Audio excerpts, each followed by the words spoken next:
I'm going to be talking to Ed Hurst, energy economist at the University of Houston, about where employment in the oil and gas industry is going, because we've seen a drop in field workers, for example, in the US sector, and we've seen some declines in the Canadian sector over the last number of years. So, welcome to the interview, Ed.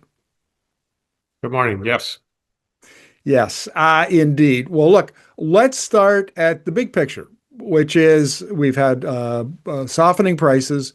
We've had OPEC Plus bringing production, cut production back into the supply. Give us your take on all of that. Well, the price of oil was in the 80s in January, and then Trump took office, and now the price of oil is in the low 60s, and looks like it's going to go down further. The dollar is also down over this period of time, 10 to 11, 12%. So the purchasing power of the dollar is down. That would ordinarily offset some of this movement in terms of the lower oil price. The Saudis are pushing to get back to higher levels of production. They're pushing to regain some market share from the U.S. producers. The U.S. is the high cost producer in the global oil market. And yes, there's been if you will, a secular change as technology improves and fewer employees are needed in the U.S. to drill. But what we're seeing right now is a full retrenchment in the oil patch. Halliburton, Baker Hughes, NOV, SLB, formerly known as Schlumberger, all began layoffs in the first quarter of 25 because they knew that for this Trump administration, the price of oil would be lower for the entire run. The rig count is down about 4 dozen over this time last year, but more importantly, the count of permits being issued for drilling is way down, more than 30%, 40% month over month, if you will, year over year. 1,000 plus fewer drilling permits means that new drilling activity has screeched to a halt in some areas in the U.S. What about structural change in demand for oil? Because this is a major discussion point in Canada. Some in the industry, all in the industry, and the government of Alberta believe in OPEC's modeling, which shows a big increase from now until 2050. The International Energy Agency, on the other hand, says peak oil demand in 2029 now, a short plateau, and then decline. And it looks like China electrifying transportation, exporting its EVs to Europe and other parts of Asia is driving a lot of that. What's your take on it? Well, it all depends upon price and the price of a substitute. Keep in mind that for every EV sold, that's 10 to 20 gallons a week of oil, gasoline that's not needed. And that's a permanent shift. And the market penetration across China for EVs is so great that it appears that's what's driving the decline in oil consumption in China. Chinese demand peaked last year. And in Europe, we're seeing Chinese EVs make such inroads that they're beginning to pass Tesla. Across the US, of course, the tariff war is probably limiting the intro of less expensive EVs. We know that the Chinese can outcompete Elon Musk and Tesla. Ford is building a new plant and pledging to lower the price and the cost of its EVs by more than 25%. Again, every one of those makes a difference in gasoline consumption. OPEC looking ahead is thinking about maintaining its output because they don't want to have a stranded asset, which would be, of course, oil in the ground that never made it to market. And so the only way to make sure that they can forestall this is lower the price. Ed, I've been asking this of energy economists since 2019. And in 2018, Spencer Dale, who was the chief economist at BP, wrote in their statistical review that at some point, OPEC, but particularly the Saudis, would do a calculation.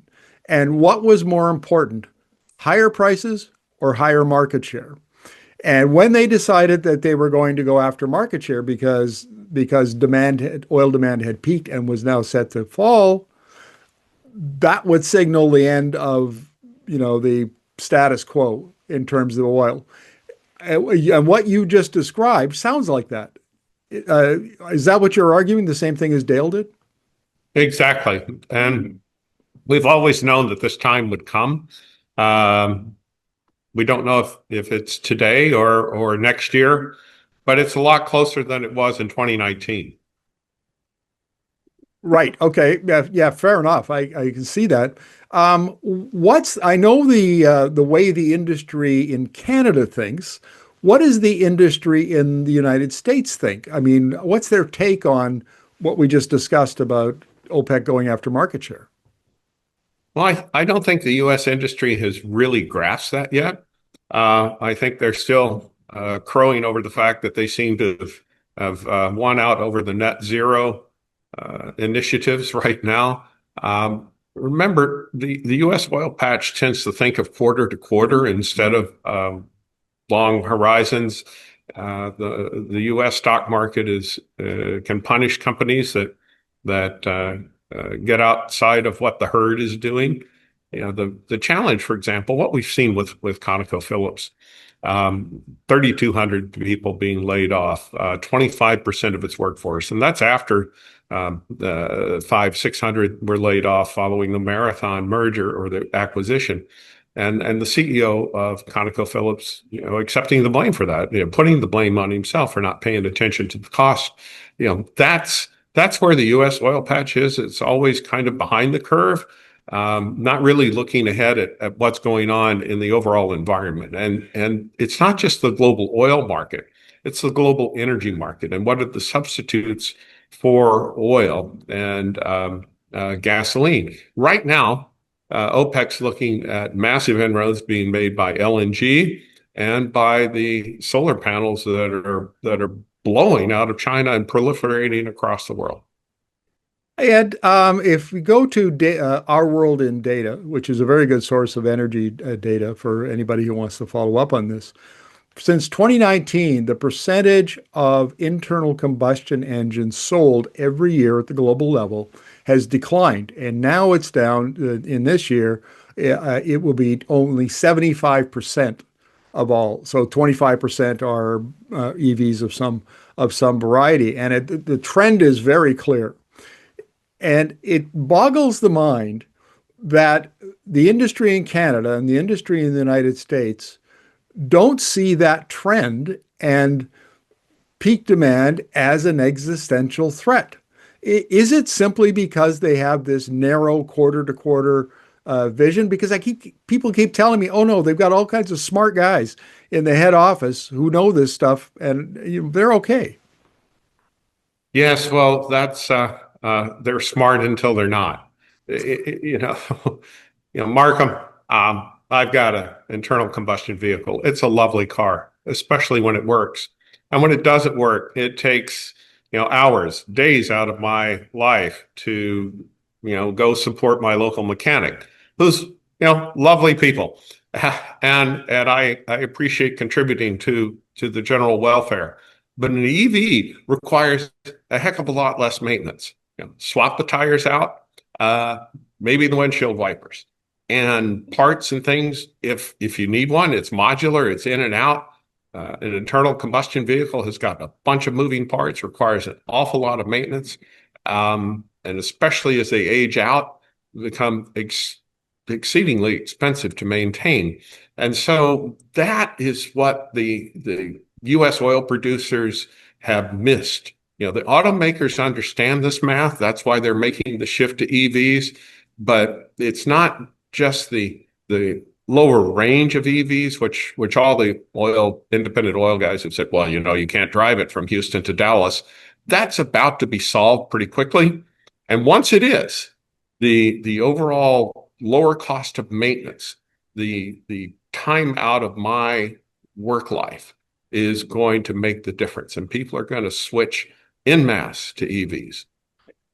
Ed, I've made the point many times that oil has never had a competitor. And up until, Tesla came along and then followed by all the other EV companies, it does now. And it seems like the oil industry has been very slow to realize that they now have a competitor in the form of electricity. And they keep poo-pooing it and making dismissive noises, when they're commenting publicly. And is that common down in the US oil patch? Well, yes, because the guys in the oil patch typically know the oil patch very well. Most of the companies are run by engineers, scientists, geologists, folks who've worked in the patch, and they're very, very good with the commodity business that they are in. But we've seen this transition before as the world moved from coal to oil. And now we're looking at a kind of an internal transition from oil to natural gas. And of course, these companies can pivot that way. The challenge is that natural gas is not nearly as lucrative right now as the oil is. But again, here in the U.S., the shale plays and the deep water offshore, those are the expensive supplies in the global oil patch. So,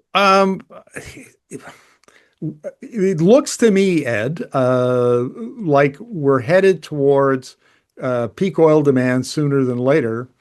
And that will have, once we hit peak oil demand and then decline starts, prices will likely come down. I think that's a reasonable assumption. And that then will have an impact on employment. And would we not expect, now you're an economist, would we not expect that once the market begins to contract, prices fall, that the producers will be adopting new technologies to displace labor as much as they can so that they can lower their costs and remain competitive? Well, they already have. One of the independents I know in Houston has been using two-man rigs versus four-man rigs for about the last 10 years. So that's been underway for a time. We're seeing the pinch with the seismic companies. They're now going back through their files, trying to find ways to drum up old royalty payments or participation payments.